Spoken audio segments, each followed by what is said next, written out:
నేను రాజకీయాల్లోకి వచ్చింది అదేవిధంగా నా తండ్రి పేరున ధర్మారావు ఫౌండేషన్ స్థాపించి సేవా కార్యక్రమాలు చేస్తున్నది డాక్టర్ బిఆర్ అంబేద్కర్ గారి సమాజ స్థాపన ఏదైతే ఉందో దానికి అనుగుణంగా పనిచేయాలనే ఉద్దేశం అని చెప్పి మీ అందరికీ తెలుసు.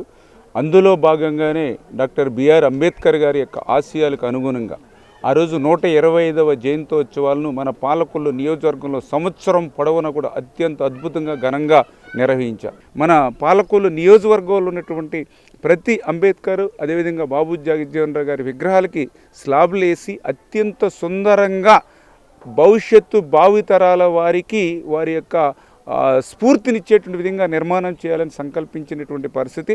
అందుకనే ఏదైతే నా నియోజకవర్గంలో ఆ స్ఫూర్తితో మరి ఈ యొక్క విగ్రహాలకు సంబంధించి స్లాబులు అన్నీ కూడా అత్యంత సుందరంగా నిర్మాణం చేసి మరి ఆ కార్యక్రమాలను చేయడమే కాదు ఆ యొక్క శ్రమదానంలో కూడా అంటే నిర్మాణ పనుల్లో కూడా శ్రమదానం చేస్తూ ఒక సంతృప్తి ఒక తృప్తి. ఇప్పుడు ఈరోజు కూడా మరి ఏదైతే చింతపర్రు గ్రామము అరుంధతిపేటలో ఇప్పుడే అంబేద్కర్ గారి విగ్రహాన్ని చూస్తూ ఉన్నాం. మరి సంవత్సరాల తరబడి అట్లా ఎండకు వానకు తడుస్తూ ఉన్నటువంటి పరిస్థితి. మరి ఈరోజు మళ్ళీ మనం దగ్గరుండి ఈ యొక్క నిర్మాణ పనులకి నిధులు ఇవ్వడమే కాదు శ్రమదానం కూడా చేసి ఈరోజు ఈ పనులు పూర్తి చేస్తూ ఉన్నా. మరి నిత్యం నాకు అవకాశం ఉన్న నియోజకవర్గంలో ఉన్న రోజులు కూడా పనిచేస్తూ ఆ పనులన్నీ కూడా పూర్తి చేస్తానని చెప్పి మీ ద్వారా అందరికి కూడా తెలియజేసుకుంటూ ఉన్నా.